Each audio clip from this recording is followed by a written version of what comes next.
नमस्कार। आजच्या व्हिडिओमध्ये आपण लहान मुलांसाठी परफेक्ट कुरकुरीत आणि एकदम हेल्दी असं चपाती सँडविच बनवणार आहोत। रेसिपी खूप सोपी आहे, त्यामुळे व्हिडिओ शेवटपर्यंत नक्की बघा। चला तर मग रेसिपीला सुरुवात करूया। तर इथे सँडविच बनवण्यासाठी मी कांद्याचे पातळ असे काप करून घेतलेले आहे। टोमॅटो, बीट आणि शिमला मिरची देखील एकदम बारीक अशी चिरून घेतलेली आहे आणि थोडीशी बारीक चिरलेली कोथिंबीर वापरली आहे। तर इथे तुम्ही तुमच्या आवडीप्रमाणे कोणत्याही भाज्या वापरू शकता। आता इथे मी पोळपाट घेऊन त्यावर अर्धी चपाती ठेवून घेतलेली आहे आणि त्यानंतर यावर मी थोडासा टोमॅटो केचप टाकून चमच्याने छान स्प्रेड करून घेणार आहे। तर इथे मी खूप जास्त मसाले वापरणार नाही, पण तुम्हाला आवडत असेल तर तुम्ही शेजवान चटणी किंवा रेड चिली सॉस त्याबरोबर तुम्हाला आवडतील ते सॉसेस देखील इथे वापरू शकता। आता टोमॅटो केचप पूर्ण चपातीवर स्प्रेड करून झालेला आहे। त्यानंतर आपण बारीक कट करून घेतलेल्या भाज्या यावर ठेवून घेऊयात।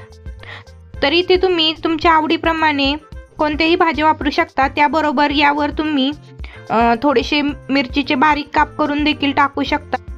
तर अशा प्रकारे बारीक कट करून घेतलेल्या सर्व भाज्या या चपातीवर मी व्यवस्थित ठेवून घेतलेल्या आहे आणि हाताने थोडेशा प्रेस करून घेतलेल्या आहेत। त्यानंतर यावर मी भरपूर सारी बारीक चिरलेली कोथिंबीर टाकून घेतलेली आहे।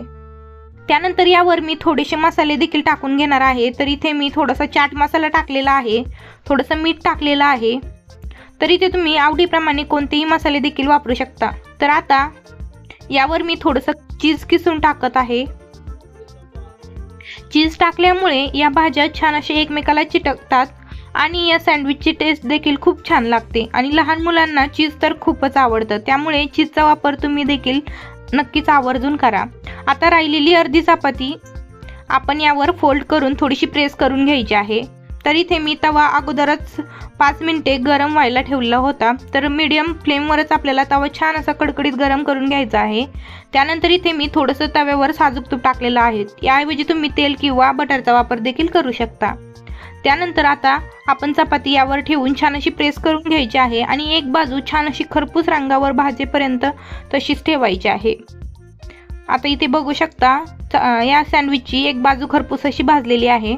त्यानंतर यावर मी थोडंसं साजूक तूप टाकून घेतलेलं आहे आणि चपाती पलटवून दुसरी साईड देखील छान अशी खरपूस भाजून घ्यायची आहे आणि इथे गॅसची फ्लेम लो टू मीडियमच ठेवायची आहे, यामुळे चपाती छान अशी खरपूस भाजल्या जाते आणि आतमध्ये घातलेल्या भाज्या देखील छान प्रकारे मऊसूत होतात।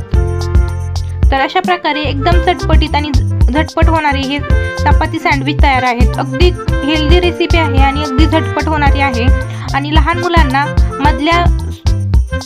मुलांना अधेमध्ये खाण्यासाठी हा परफेक्ट असा नाश्त्याचा प्रकार आहे। अशाच प्रकारे बाकीचे सँडविच देखील आपण तयार करून घेऊयात। अशा प्रकारचे चपाती सँडविच तुम्ही देखील नक्की ट्राय करा आणि आजची रेसिपी कशी वाटली कमेंटमध्ये नक्की सांगा। रेसिपी आवडल्यास जास्तीत जास्त लाईक करा, शेअर करा, त्यासोबतच चॅनलला सबस्क्राईब देखील करा। चला तर मग भेटूयात अशाच एका नवीन रेसिपी सोबत। धन्यवाद।